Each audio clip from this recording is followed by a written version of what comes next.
What's up, everybody? Welcome to the stream. Let me get Jeffrey's play card out of here. I'm supposed to come in full speed.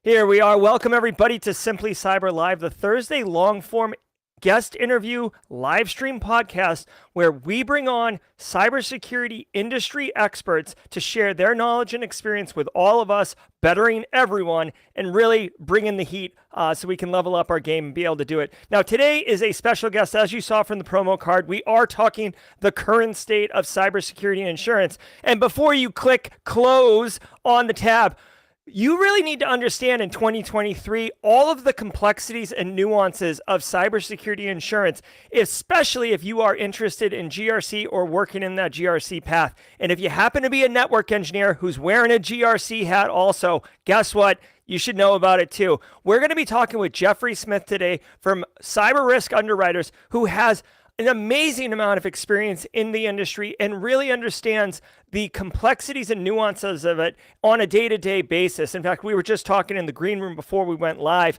and he was talking about how some of the reports that we're seeing are so last year, or how you can see how it's a thinly veiled product push and stuff like that, things that you don't normally see. So today we're going to talk about the things that you can take with you to work tomorrow to understand cyber insurance. We're also going to be talking about some of those nuances that Jeffrey knows about, and also breaking down some of the key terminology. So you're not going to want to miss this episode. Believe me, it's going to be a quick 60 minutes of giving you all the information you need about cybersecurity insurance in 2023. Let's go get Jeffrey.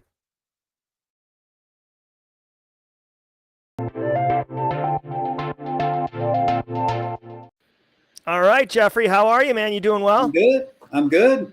Good. All right. Now, I didn't say it on the intro, but everyone in chat, as you know, Darius Cater, Cameron Rosati, Chris K. Hall, BSEC, etc. Feel free to throw your questions in chat. Hopefully the mods can give me an assist here and throw those up, and we will get your questions answered. While I have a bevy of questions I would love Jeffrey to answer, getting your questions answered and engaging with you is really at the heart of what we're trying to do today. So that's absolutely the goal. So Jeffrey, what's up with what's going? First of all, you and I have known each other for years, going back to probably 2015, 2016 at Black Hat at a very exclusive breakfast where only people talk about insurance and warranties, which I think it's exclusive not because people are beating down the door, but there's just so few of us who are this passionate about the topic. What do you think? Well, first, I saw somebody in the chat earlier on mentioned that they didn't have leg warmers from the 1980s. Yes. Your intro music. I could probably find some parachute pants and those jackets with the shoulder pads. Oh yeah. We can get them all. Probably run some of those down. Yeah, absolutely. Like the big puffy high tops. Maybe, I don't know, Jeffrey. You look like someone who might throw down a piece of cardboard and break dance for us. Nah. I'm let's not talk about age. You're more of a pop and lock guy. Yeah, I'm a Led Zeppelin guy. If that gives you any indication. Oh, okay. So what I'm hearing is you have a wealth of experience and knowledge to share with us today. That's how I read that. Yeah, that's a good way to look at it. That's a good way. I love it. So let's dig right into it, man. So let's just dig into insurance. Like what is like a common misconception that you see cyber pros, because you deal with cyber pros all the time when you're writing these policies and exercising them. What's a common misconception that we can just start right off the rip and kind of blow the top off this? I think there are a lot of misconceptions. When we first met, in the first few years of Black Hat, I think, people looked at me like I was contagious. Because I think, and I didn't realize it for a few years, is like the first year we did that, we had, 30 people or whatever show up. And the next year we had maybe 60 plus or minus. And then we were presenting in front of, 300 or 400 people. So the interest level went up. There were still a lot of folks who said that the policies don't pay, the policies are shit, stuff like that. And I think what I saw early on was that I think the security vendors in particular were worried about, losing business or competing with cyber insurance as a type of protection. indicating that, hey, they'll just buy a cyber insurance policy and call it a day and not buy anything from us. And the thing we tried to beat into everybody at that point in time, and I think it's starting to get some resonance now, is that insurance is the last thing you do. Mm-hmm. You do everything you can do before you look at insurance. The idea with insurance is not to have a claim. And so, we get a lot of discussion sometimes around that the insurance won't pay, blah, blah, blah. That's calmed down a bit.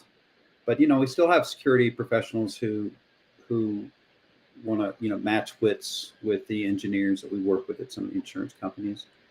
And at the same time, a lot of the security services, mostly ongoing monitoring, network monitoring, we see false positives, same as, some of the stuff that you see in your day-to-day business.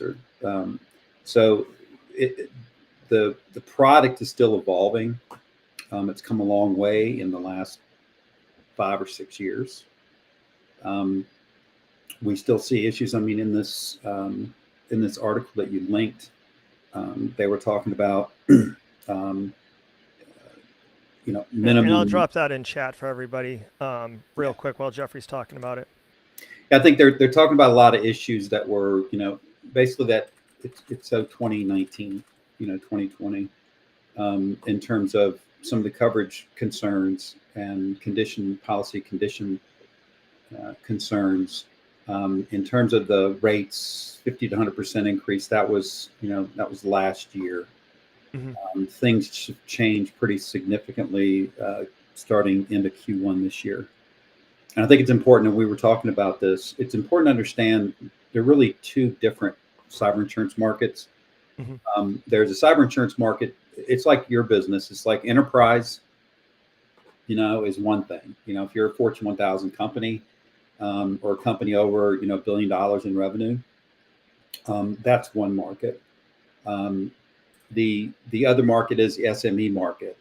And that's, generally, I would say, depending on the risk, it's under $1 billion, but mostly fallen under 250 million in revenue.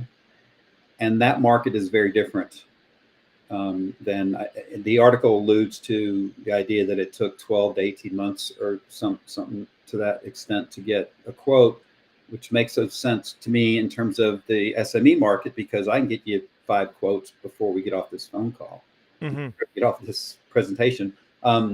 But if you're a Fortune 100 company and you've got extensive investments in IT, it's not going to take you 12 months. But it is a more exhaustive process. It's a process that'll involve a meeting with the insurance companies, sit down and talk to security people, on both sides. We'll sit down and hopefully have a meeting of the minds. So, there's a lot of risk with those enterprises too. If you're an insurance underwriter and you're putting out 50 million you're taking on 50 million of risk or 25 million of risk with a large company, you need to manage that as well as you can. But, so that there are differences. It's important to note that, because I'm sure we have some folks on the call that are enterprise driven and others that are more SMB driven. So I think that's an important thing to consider. Yeah, BSEC drives another question. In this article that we linked to in chat a moment ago, they mentioned cyber insurance companies are actually seeing clients make claims more than one time a year, multiple times a year. BSEC wants to know if you could drill into that just on what you're seeing. What types of claims? Is it ransomware claims? Is it business continuity, DR? Is it BEC or business email compromise? For clients that are making multiple claims, and you said it yourself, insurance would be the last thing you're doing, not trying to make any claims. Some of them are making multiple claims, which I assume is going to make it hard for renewal. But what are you seeing in the space? It's interesting. Just to clarify, the idea is to take all the measures you can to reduce the risk before insurance. Insurance is the last step in the puzzle. I haven't seen many insureds endure to, more than one event in a year. There could be, one claim event that results in a payout, meaning if they get ransomware once during the year, they usually don't get ransomed a second time in a year. So I haven't seen too many of those. I've seen Okay. some that had a ransom scare that didn't amount except to maybe some out of pocket expenses, and then later in the year have a business email compromise or a funds transfer fraud. So I would say the claims we see, 90% of these claims, at least as I speak, are ransomware claims or funds fraud claims. Okay, we got some questions coming in from chat already, and chat, hold me to this. I want to ask you about the questionnaires because that's like an entire pain point in industry right now. But Chris Weaver, I'm not even going to read these in advance. I'm just going to drop them on the stage here. Chris Weaver, again, thanks for all the pin chats, Chris, wants to know, what are all the different types of insurance in cyberspace? Great question. Well, there's a standalone cyber insurance policy, and then historically there have been what we call coverage grants that are related to cyber risk and other business policies included in any commercial or private enterprises insurance portfolio. So, for example, this claim that got a lot of notoriety a few years ago, called Montelay, that was an NonPetya claim, and everybody was saying, well, cyber insurance didn't pay. Well, they didn't buy a cyber insurance policy. They had a property insurance policy that had a small cyber insurance coverage grant that had to do with hardware and remediation, and they were trying to turn it into something. I mean, you got to do what you got to do in any port and storm.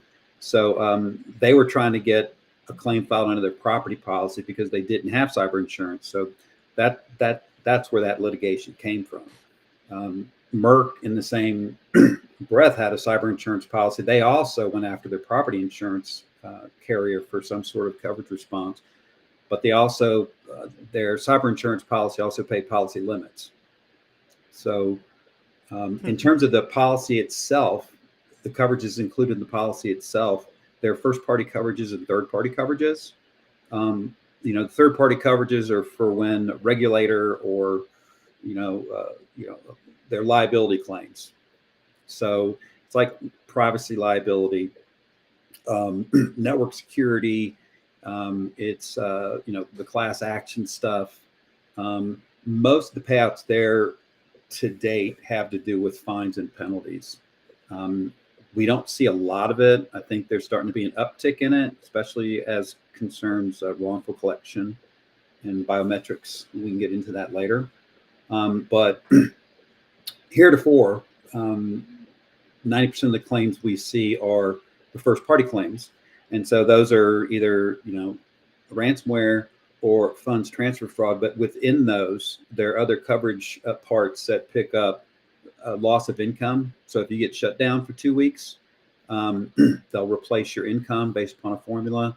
Any extra expenses to get you up and running, maybe at a different facility, they pick those up.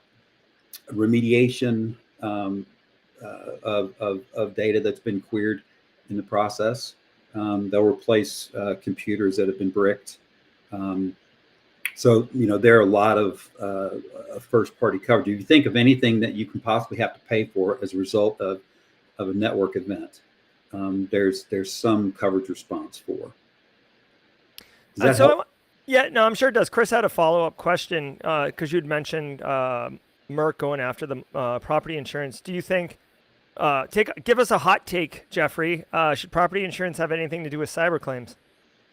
Well, on the surface, no, but when you're a big global company, historically, property policies did have a replacement of software and what have you, but it had to be caused by a covered peril.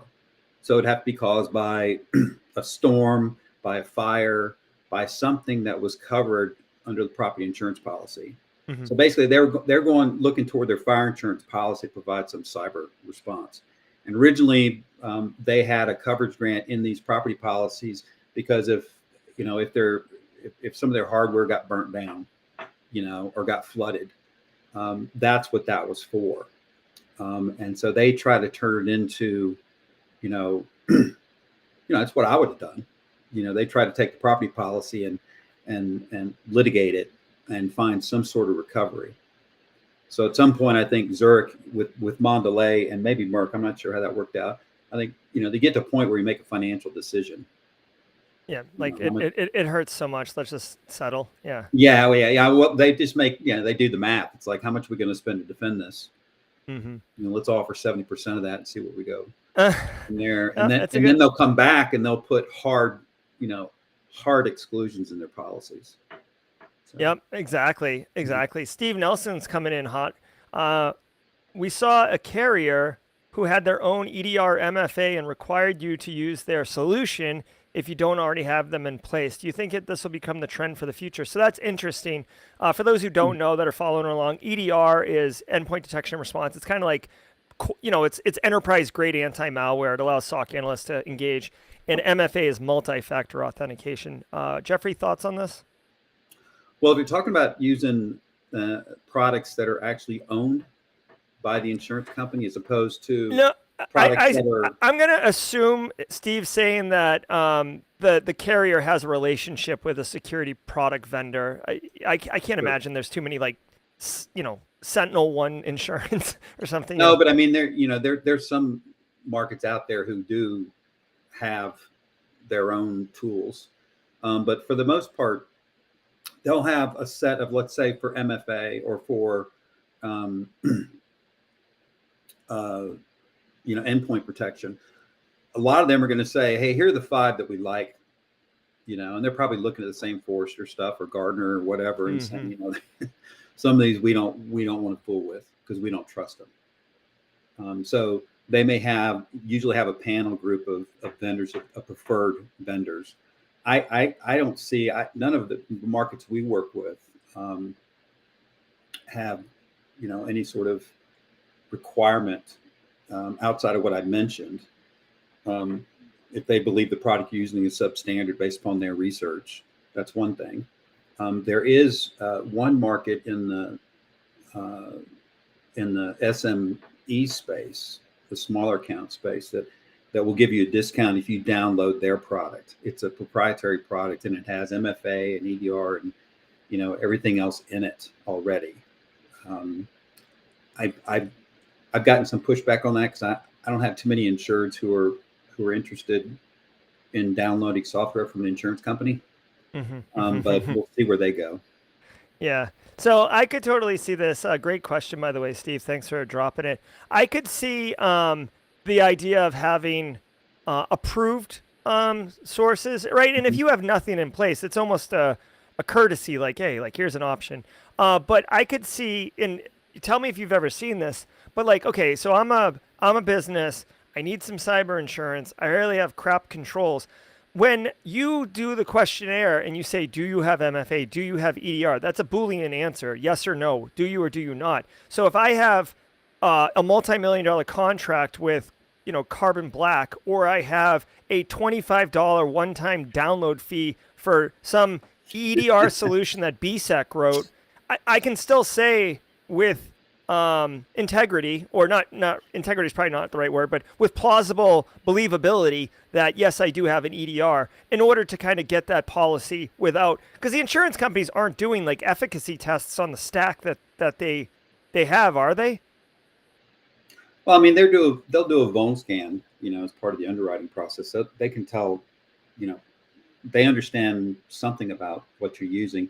In terms of the MFA, on the smaller end, again, on the smaller end business, if you talk about micro business, if they check the MFA box, they're not going to ask you what you're using. You could just, a lot of them just flip the switch on the Microsoft. Okay, I do have a follow-up question. I'm sorry to interrupt you, but this is like a burning pain point for me. Okay, so in reality, yeah, no, it's okay, but in reality, here's the deal. Do you have MFA? Yes. Well, the chances are that means you have MFA enabled for your Office 365 instance. You do not have MFA on your operational technology, your third-party vendor devices, your Cisco VPN connections. Like, you will never have MFA entirely across your entire enterprise. But I've seen it time and time again where people just say, yep, because look, I've got the 6-digit PIN to log into my email. How does an insurance company reconcile that? Mm-hmm. Well, the question on the smaller, on the SME account, if you're a micro account, it's just a box check. And some of them don't even ask it. I mean, we can get some accounts up to 50 million. I talked about the soft market. We now have at least one market who, will write without any controls.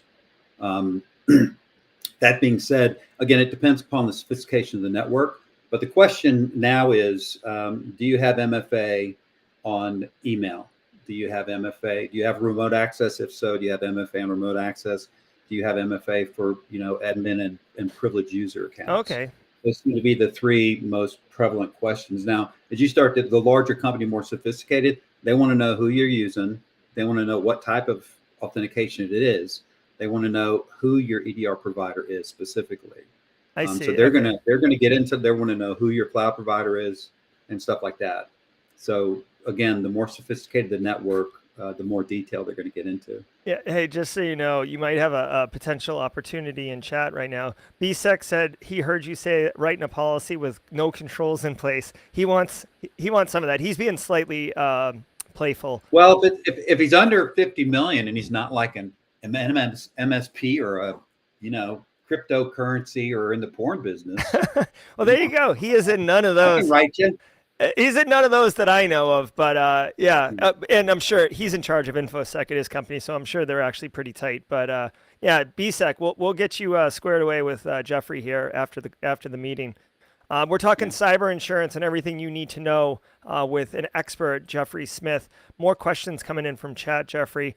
Christopher Cahill wants to know, what are the most common existing solutions to manage risk for insurance? I'm not sure I understand the question. Yeah, neither do I. It's a question in reference to the risk controls that they want to see. Answer it that way. I'm not exactly sure because solutions would technically. How do we keep from buying a shitty policy? Is that? could that be the question? Microsoft Word? Yeah. Yeah. Well, I think answering it both ways. In terms of it's MFAs. Remote access is where the claims are coming from, and business email compromise. That's where a lot of these claims are coming from. So they're real interested in that. So depending on the size of the company, and again, there's only one market right now that's doing it without controls up to 50 million. Some will do them without controls below 10 million. It just depends. But the MFA, the EDR, all those things are critical. In terms of how do I manage my risk of getting an insurance policy that won't pay, use people who are in this stuff every day. Check the rating of the insurance company. Again, just make sure you use somebody who's in the space every day, and ask questions about, have you worked with them on claims, how they do on claims? Because we get different experiences with different markets, and I'll tell you straight up. I'll tell you if you're looking at one market and that my experience has been awful, with their claims, or my experience has been really good with their claims. But that being said, about claims. These claims aren't like, so if you're in the insurance business, these claims can be a challenge. They're not that much fun. No claims are fun, but if you have like a property claim, generally you're going to be working with one property adjuster, and he's going to have a bunch of people behind him. He's going to have forensic accountants. He's going to have inspection people. He's going to have all that, but you're dealing with one person. And the challenge with these claims is that you could first, when you first report a claim, there are two people you're going to talk to immediately. There's going to be a cyber lawyer who knows any regulation or any statute that you're facing and having to deal with. So you can start dealing with those. And then at the same time, there's going to be a forensics person. Wow. So they're going to be right on the phone with you the minute that you call it in or email, the claim in. Yeah. I love it 100%. And, you should have those call trees and well-defined protocol on when to call the insurance company before, and Carl in accounting doesn't see ransomware note and then call the insurance company, right? There is a order of operations. Well, in terms of I guess what I'm saying is in terms of the claims themselves, instead of having one person to deal with, you could have forensics, legal, remediation people, public relations people who have set up a website, people who will write the notices for you. You could have 5 or 6 different, folks that you have to deal with in these. So if you have a claim, don't go in it with high expectations that it's going to be, it's going to be super smooth. Yeah. Good to know. So that's actually like real truth from Jeffrey Smith. If if you're going to call in a claim, expect it to be a little hairy. Emilio pointed out that Jeffrey's website link is broken in the description below. I pulled it up. I've got it in chat. This is the it's about to release. We're about to release in the next week or so a new version. So if there are some problems with it, that would be why. Okay, yeah, you could see Jeffrey right there on the right, looking dapper. Love it. Oh, Jeremiah Grossman is also on there. And Robert. Oh yeah, duh. Okay. Robert got a new non-hairdo. Yeah. Since that picture. I love it. Yeah, no, this is our snake. If you guys are old school hacker people, very cool. And also the 2 guys that basically host that breakfast luncheon that Jeffrey and I met at last year or 7 years ago. It's hard to believe, dude. It was 7 years ago, Jeffrey.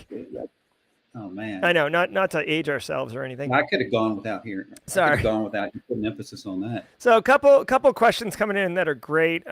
This one, another hot take question. What do you think about the whole Lloyds of London changing the acts of war as it pertains to ATP groups? That was something that I was going to bring up if nobody else did. So about the time we met, the chairman of Lloyd's came out and said he and the what do you want to call him, the guru of Omaha, both came out with that's a very specific title. Yeah. They both came out with pretty profound statements about 7-8 years ago, and they both were talking. The guy in Omaha was saying, we don't understand this risk. We're going to write as little of it as we possibly can.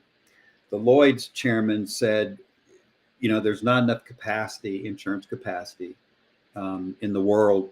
We might be able to handle 1 global catastrophe, but we can't handle 2.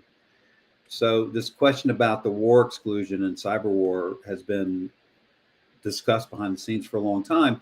And so Lloyd's came back and they're basically saying that I can tell you what they're looking to exclude, but I can't tell you how good the way they're doing it, how effective it's going to be, or how effective it is, or how much to an insured's detriment it's going to be. So what they're doing is they want to, if China comes at us and shuts down our government's ability to operate, and there are definitions in there that are problematic, and it affects your business, then they'll cover that. If wait a minute, let me back up. If China attacks us in that scenario, and it materially impacts our government's ability to operate, then there will be a coverage response if they have any money left. If it is, it has to be a material. There's a threshold that you have to pass. They don't want to cover. I think I'm confusing everybody. What they want to get away from is an event that shuts down the power grid and blows up, all these companies' networks. Mm-hmm. They don't want to pay for that because they feel that there is an act of war there, even if it is not declared. So it can be a cyber war. And so what they want to get away from, what they're trying to get away from, is being shut down. They have let's say they have $1 trillion of insurance capacity, what we say, which is claims paying ability. They don't want to get shut down because of a global cyber war. Right. And it makes sense because you can't underwrite for that. It's like, regular war, you can't underwrite, you can't price, you can't put a price on, how to put a rate on the risk of war. Well, yeah, and the way that cyber can scale is unlike any other risk. Yeah, because if you wiped out Lloyd's, you're not just wiping out cyber, you're wiping out, marine insurance, you're wiping out global property insurance, you're wiping out specialty liability coverage. So, that's the issue, is catastrophic, something that would take them down. Yeah, And that's what do why they call it? war is excluded in policies. Yeah, they call that, what is that? Like a domino effect, right? Like a cascading catastrophic impact. I mean, they can't underwrite if if somebody shoots a missile and blows up DC. I mean, you can't underwrite for that. So that's why acts of war are excluded. So what Lloyd's is doing is they're trying to carve that out and say, look, I mean, if an attribution is a big issue. So the question is, and that's a big hang up I have with this, is minimum threshold is not defined in the policy. Attribution is not defined. I mean, how are you going to do that? How are you going to know whether it's Chinese government or somebody sponsored by the Chinese government, but you can't prove it? And you may not know for a couple of years. So, but the other practical issue is, will it matter? I mean, if that happens, it's almost like, how much can they possibly pay? I mean, there's a finite amount of coverage, of dollars out there to pay claims. So it's almost like if something like that happens and they shut down the power grid and they shut us down, they shut the government down for a period of time, it's like last one out hit the lights. I mean, from a practice, you hear what I'm saying? Yeah. Oh, absolutely. And I mean, it's real and it's dire, and we're talking catastrophic consequences. And this is part of the reason why I tell people, like, insurance, and they're like, oh, snooze. And it's like, I don't think you understand. There's like a lot going on here in a complex interoperating global ecosystem where cyber insurance and insurance, frankly, in general, has a very important place at the table. We're not talking about like an individual being made whole. We're talking about a company that employs tens of thousands of people being able to continue to operate. I mean, if somebody takes down AWS, for example, for a significant period of time, they're going to pay those claims until they run out of money, right? But sorry about that. And that's catastrophic. But I mean, there's nothing to exclude that unless they find out that China did it, trying to shut us down. I mean, even then, I mean, attribution's very difficult. It's a problem. I mean, we can have high confidence, but any insurance carrier might be like, well, you don't know definitively, so we can't, So, it is quite real. I want to ask another question. I believe this is Q in chat. She had messaged me, and she was very excited about you coming on. Legal sent our policy for review and seeking a standard to compare the policy with to ensure coverage is legit if something is lacking in it. You know of any resources? This is an excellent question. So what are your thoughts on there? Well, I'm a resource.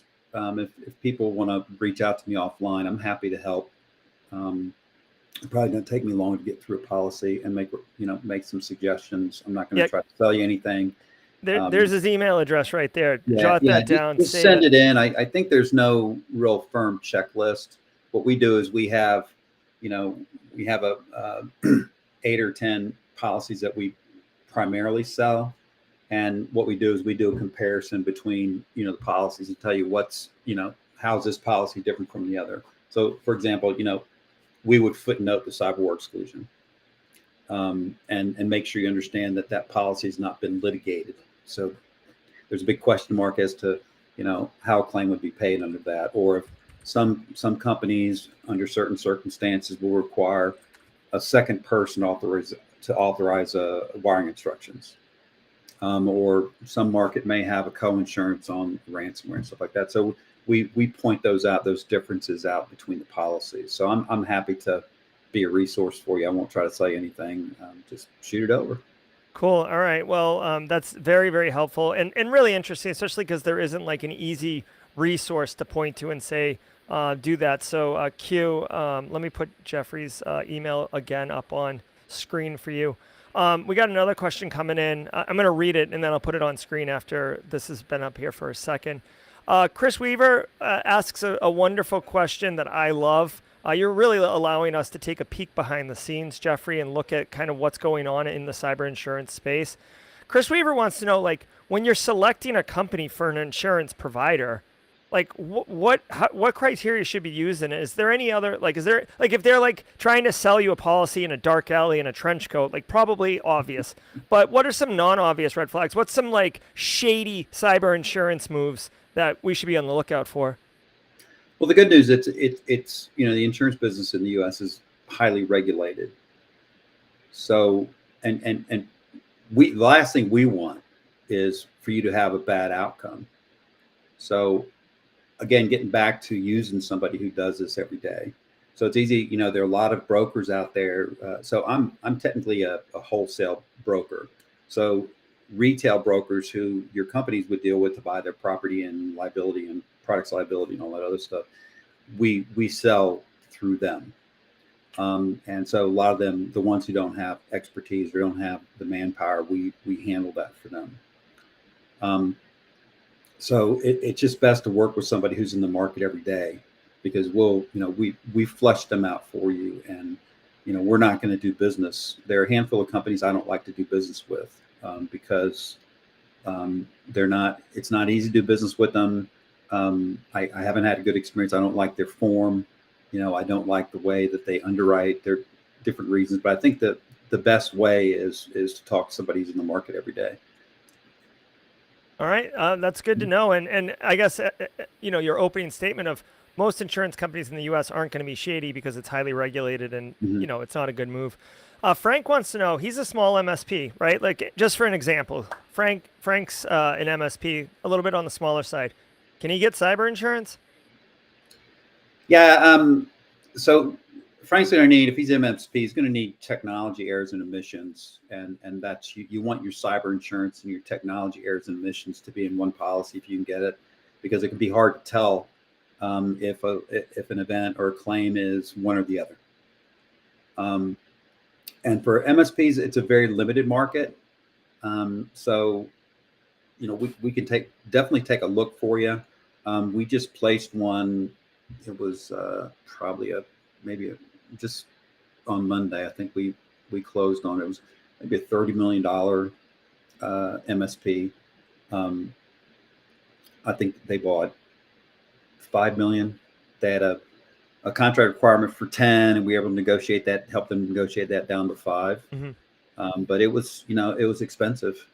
It was expensive because, again, if I were a hacker, my two favorite targets would be MSPs and cyber insurance companies. And I think the MSP is obvious. The cyber insurance companies would be a great place. There's an insurance company called CNA, and they've been around as long as insurance has been around here in the U.S. And they got hacked, and a couple of years ago, maybe a year and a half ago, and the hackers demanded like $70 million. I don't remember the exact number, but it was around that number. And CNA said, well, you got us confused with somebody else, because no way we're going to pay that amount of freight. And the response was, well, I don't know how many policies, CNA cyber policies they sold. It was in the tens of thousands. They said, the hacker said, hey, we know we're looking at every cyber policy you have, and most of them are $1 million limits. So you either pay us, or we're gonna hold each one of those policies up for policy limits. We're gonna go after them for policy limits. So they struck the check. But CNA, for 2 weeks, they couldn't adjust claims. They couldn't quote. They couldn't operate their business. So those are the two that I'd go after. But MSPs are tough. A lot of insurance companies have engineers that used to work at MSPs, and they have strong opinions about the quality of work maybe that MSPs do. I don't know how valid that is, because I don't know that space. Yeah. James Randolph's got a question. Taking it back a little while ago when you were talking about how with insurance you're going to deal with like forensics person, technical person, maybe a couple other people. How soon does insurance need to get involved? And will they want their remediation and forensics teams involved if there is an incident? Immediately. Okay. So once you learn about the incident, once you're knowledgeable of it, then you get them involved, and they're going to get a legal person on the phone. They're going to say, hey, you're in California. If it's over 500 people, here's what you got to do. You got HIPAA issue. Here's what you need to do. and the forensics person is going to get in there and try to ascertain exactly, what happened, and then what needs to happen next. Okay. So they get involved within 24 hours. We press them within 24 hours to get involved. I like it. All right. So that's a pretty definitive answer. Well done. Carrie has a question that people in chat are really digging on. How does one get into cyber insurance as a profession? So we're just using you as a resource right now, Jeffrey, but maybe we want to become you. What kind of skills and knowledge would work, or what's the career path into cyber insurance? Well, you have to have deep-seated issues, I think. So my path was I got degrees in risk management and insurance and finance in school, and then I worked on as a risk manager for a couple corporations, and then and I was handling property casualty and stuff. And then when cyber got hot a few years back, I thought this would be a fun business to get into. So I have a strong insurance background. I would say if you have a technical background, there's a huge demand, just like there's demand for security professionals. There's a huge demand for, underwriting talent and, security folks in the insurance space. But in terms of cyber insurance, if you've got any sort of background in any type of insurance, or you have a background in security, that could be a really good entree into getting into the cyber insurance space. Continuing on with cyber insurance as an industry to work in, Fallon wants to ask, why isn't the industry pulling in more junior forensic roles to be trained in the field? They outsource most of them. There are a couple of them that have their own forensics people, but they outsource. And so they'll have a panel of preferred forensics providers. And so for most claims, they'll use their contracted third party. Now, when you get in some of the larger groups, if you're working with an AIG or some of these companies on an enterprise sort of risk, they're going to have some people on staff. And you can negotiate that in advance, not on the smaller stuff, but the bigger the company is, the more negotiating room there is. If you have a strong opinion as to who you'd want to use, you can negotiate that. I like it. And just really quickly, to break from the questions for a hot minute, Joseph Wickoff earlier, when we were talking about shady insurance guys selling in dark alleys, he had this one quote, but he sent another one. I'm going to share it. So, nice enterprise. Shame if anything should happen to it. So you got some racketeering kind of situation going on here, offering protection. And then, any cyber guy ever, I have deep-seated issues. Yeah. So you're in good company, Jeffrey. Yeah. Everybody's got them. Absolutely. If you like, it's helpful to like people. Oh, yeah, no doubt. But it's a relationship business, but if you're an analytical person, the underwriting is evolving. Underwriting started with them, flipping a coin in terms of pricing. And now it's gotten sophisticated where, I know a couple insurance companies, they, within a matter of seconds, they hit thousands of data points. They use a scan, they do threat intelligence, they do, they're looking for very specific existing vulns, and that takes some knowledge to do that, and then to be able to explain it to an insurance person, somebody who only knows insurance, and being able to explain sonic wall or on premises, Microsoft servers and stuff like that to somebody. So there's absolutely. opportunities there. So this question, I don't even know the terminology Steve's using, but I'm sure it's familiar to you. Steve, his group had a choice of getting admitted or non-admitted plans. And what's the risk of going with a non-admitted plan? So there are different types of insurers. Admitted insurers are, the ones who are licensed in your state, licensed as an insurance company. And so what that means, there are two things there, is that they have to file their rates and get approval to charge their rates, certain rates in the state. And then there's a guarantee fund that all the admitted insurers, they take a tax out of every premium dollar and they put it in a fund. So if one of these admitted insurers goes down, then there's a guarantee fund to try to make the insureds of that insurance company whole. Not admitted insurance, which is most of what we sell and most of what the market is comprised of now. There's no safety net with non-admitted coverage. So it's real important. You're going to have a lot of the same companies doing it, but by selling non-admitted, it gives them a lot more flexibility in their rates and the terms they can offer. So we may be able to provide a handful of more coverages in a non-admitted policy at a more competitive price because they don't have to go through the regulars and get approved for everything. But then the trade-off is there's no guarantee fund. As long as you have an A-rated carrier, whether it's admitted or not admitted, you're going to be okay. All right, excellent. I just go for the coverage. The coverage is what drives, should drive your decision. So Jim Lund's got a question, and to be so fortunate to have a team of lawyers, he wants to know when there's a claim with an insurance company, is it best practice to have lawyers or a team of lawyers deal with the insurance company directly during the claim event? Reminds me of a joke. There are a bunch of lawyers on a canoe. I think it depends on your level of sophistication.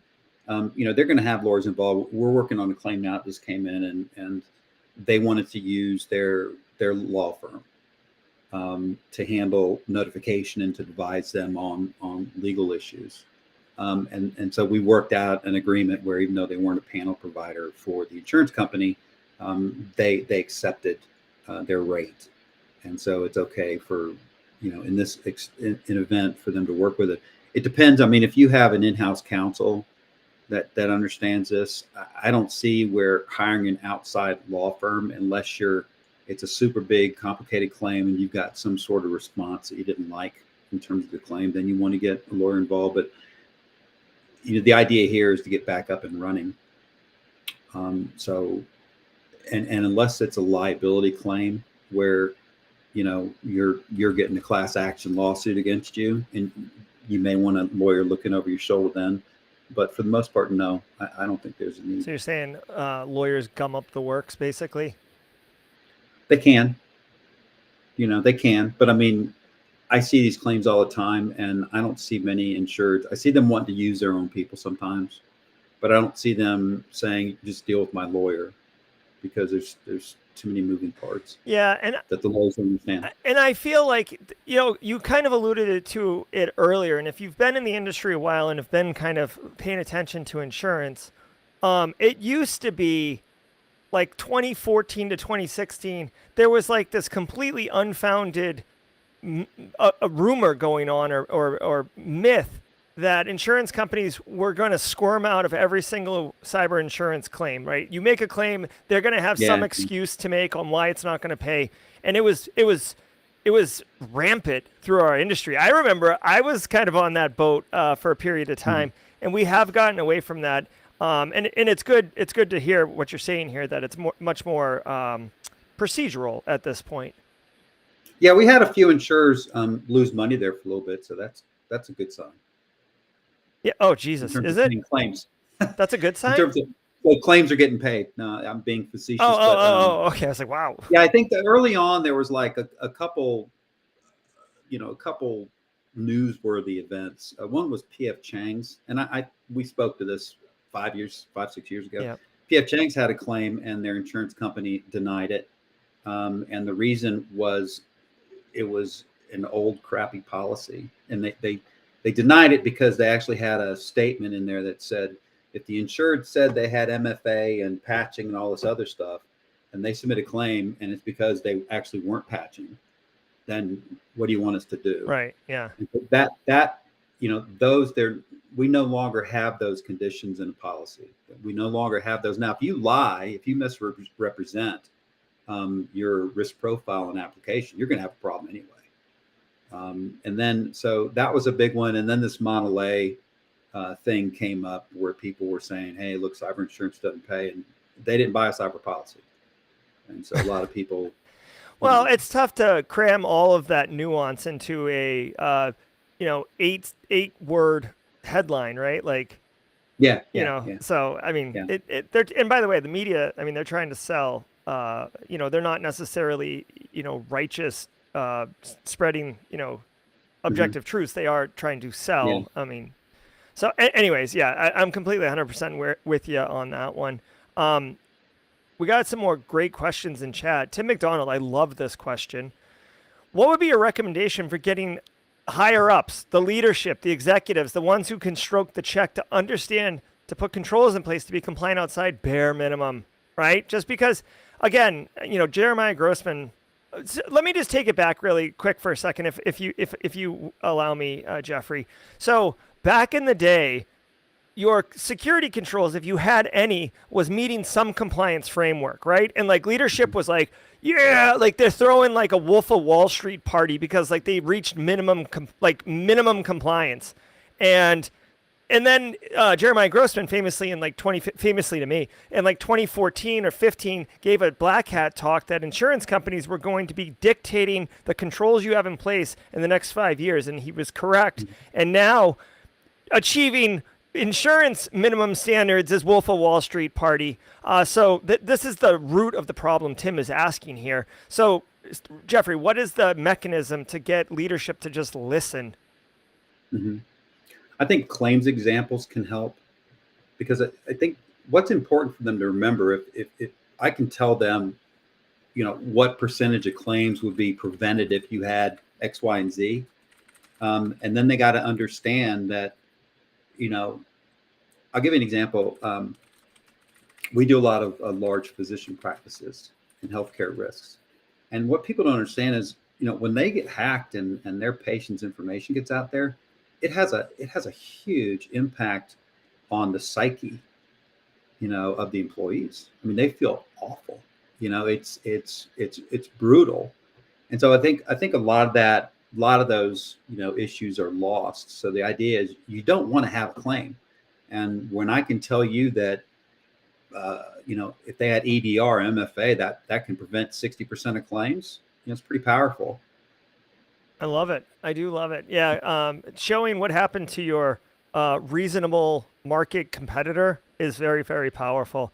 We got a couple quick questions. So we're talking with Jeffrey Smith, who is a cybersecurity insurance expert, and picking his brain on all these things. We've only got about 5 minutes left, Jeffrey. I want to do a little bit of a rapid fire. So if you can give me 60 seconds, that'd be good. Fallon Watts, following up on our question earlier about junior forensics. Who are the larger forensic companies that have the structure to pull in junior professionals? Sounds like she's really passionate about getting after digital forensics for insurance companies. I don't know. I'd have to get back to you on that. I don't get, I'd have to get some list of panels for you. They usually, who are the big ones that they use? I can lend some thoughts on this. Yeah, so Fallon, I would recommend. So Mandiant is like the number one go-to. Yeah. So if you want like a juggernaut in the room, Mandiant, Mandiant is the one you want to look at. And then I would recommend you reach out to somebody like Eric Taylor of Barricade Cyber Solutions. He is an incident responder and works often with incidents basically. But like when he arrives on the scene, there's typically an insurance provided forensics team also there that he has to coordinate with, because sometimes there's multiple teams. He would be a great resource to ask those questions and get those answers as well. Kenneth wants to know, is there any such thing as zero copay with cyber insurance?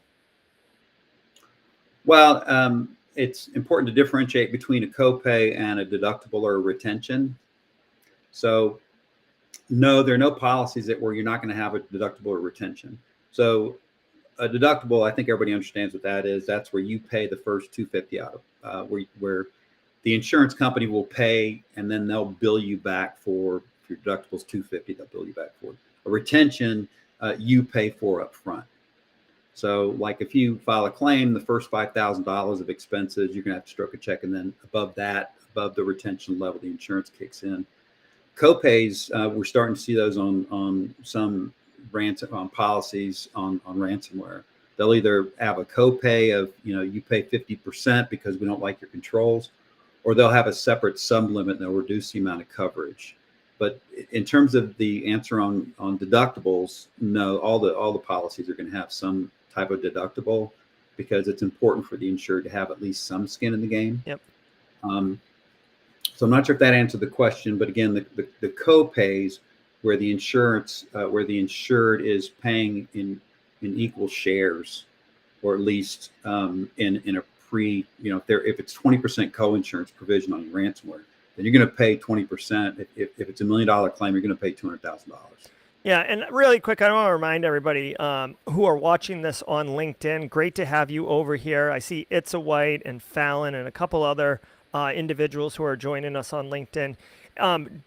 I would strongly encourage you on the next stream. Definitely, you can enjoy it on LinkedIn, but there is a chat going on YouTube right now on the Simply Cyber YouTube channel, this logo right here, which we on YouTube are seeing the LinkedIn chat, but I don't think it's pushing back. So there's a lot of people talking on YouTube right now, Fallon, about your question and about what you're saying that I do not think you're able to see. So if you want to get more of an engaging networked experience, definitely check the show out on YouTube.